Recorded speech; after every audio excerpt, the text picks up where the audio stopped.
नमस्कार बच्चों आज हम कुछ एक ऐसे रूल्स पढ़ने जा रहे हैं जो हम रे डायग्राम्स में अगर फॉलो करें तो कनकेव मिरर के केस में ऑब्जेक्ट की अलग अलग पोजीशंस को लेके किस तरह की इमेज बनती है, उसका नेचर, उसका साइज और उसकी पोजीशन आंख मूंद के बता सकते हैं। हमारे पास ऐसे 4 रूल्स हैं, लेकिन इन 4 रूल्स के अलावा कुछ अनटोल्ड रूल्स हैं, उन पे भी हम बात करेंगे। लेकिन पहले इन 4 रूल्स को डिस्कस कर लेते हैं।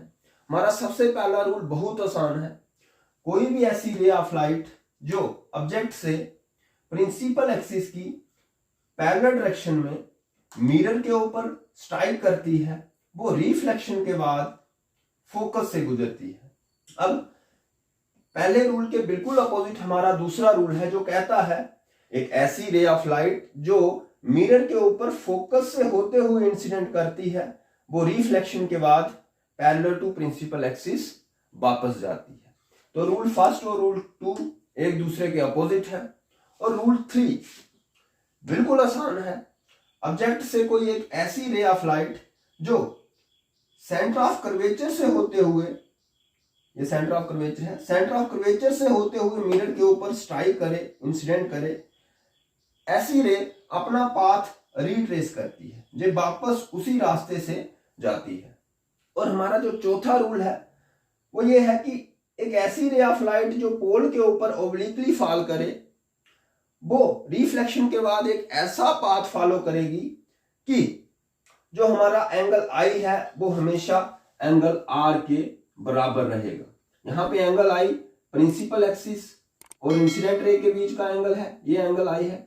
और एंगल ऑफ रिफ्लेक्शन जो हमारा है वो प्रिंसिपल एक्सिस और रिफ्लेक्टेड रे के बीच का एंगल है।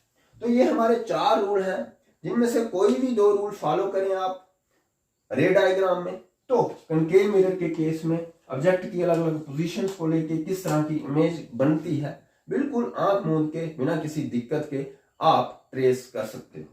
लेकिन इन 4 रूल्स को फॉलो करने से पहले हमें कुछ अनटोल्ड रूल्स को भी फॉलो करना है। वो क्या है कि आप जब से मिरर बनाते हो कनकेव मिरर, तो आपने कंपास के साथ बनाना है। ऐसे ही कैजुअली कोई भी मिरर नहीं बना देना। कंपास के साथ आप मिरर बनाओगे एक शार्प पेंसिल के साथ, और मिरर बनाने के बाद पॉलिश कर लिया। अब इसकी रिफ्लेक्टिंग सरफेस की एग्जैक्टली हाफ वे पे, ये नहीं है कि ये आपने मिरर बनाया तो यहां पे कहीं आप पोल बना दो, नहीं। रिफ्लेक्टिंग सरफेस की एग्जैक्टली हाफ वे पे आपने पोल बनाना है। और क्योंकि आपने कंपास के साथ मिरर बनाया है, तो कंपास की नीडल आपके पेज पे कहीं पे एक पिन प्रिक करेगी, तो उस पिन प्रिक पे सेंटर रहता है इस आर्क का, तो इसलिए वहीं पे आपने सेंटर ऑफ कर्वेचर लेना। यहाँ पे वो पिन प्रिक कंपास ने किया है। और उसके बाद सेंटर ऑफ कर्वेचर और पोल से होते हुए आपने एक बिल्कुल सीधी स्केल के साथ लाइन ड्रा करनी है, जैसे कि मैंने ये लाइन ड्रा की है जो कि प्रिंसिपल एक्सिस कहलाती है, एक इमेजिनरी लाइन। अब पोल और सेंटर ऑफ कर्वेचर के बीच आपने एग्जैक्टली हाफ वे पे या सेंटर पे एक पॉइंट लेना है जो इस मिरर का प्रिंसिपल फोकस एफ कहलाता है।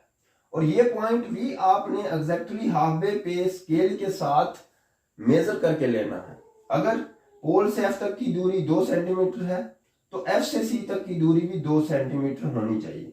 ऐसा नहीं है कि आपने पोल कहीं पे भी ले लिया, सेंटर ऑफ कर्वेचर अपनी मर्जी से यहाँ पे ले लिया, फोकस यहाँ पे ले लिया। तो अगर आप ऐसा करोगे बिना मेजरमेंट के, बिना कंपास के, जो आप मिरर बनाओगे, तो फिर आप इन रूल्स को, 4 रूल्स को फॉलो करो नहीं करो, आपकी इमेज कभी भी वैसी नहीं बनेगी जैसी कि एक्चुअली में कनकेव मिरर के केस में बनती है ऑब्जेक्ट की अलग अलग पोजीशन को लेके। तो इसलिए ये अनटोल्ड रूल्स हैं, इनको आपने बड़े ही ध्यान से, मिरर बनाना है, प्रिंसिपल एक्सिस बनानी है, पोल बनाना है, सेंटर ऑफ कर्वेचर बनाना है और फोकस बनाना है। उसके बाद इन 4 में से कोई 2 रूल आपने फॉलो करने हैं और आपकी इमेज खूब ऐसी बनेगी जैसी कि एक्चुअली में कनकेव मिरर के केस में बनती है। ये थे हमारे 4 रूल जो हमने फॉलो करने हैं कनकेव मिरर के केस में इमेज कैसी बनती है उसे ट्रेस करने के लिए।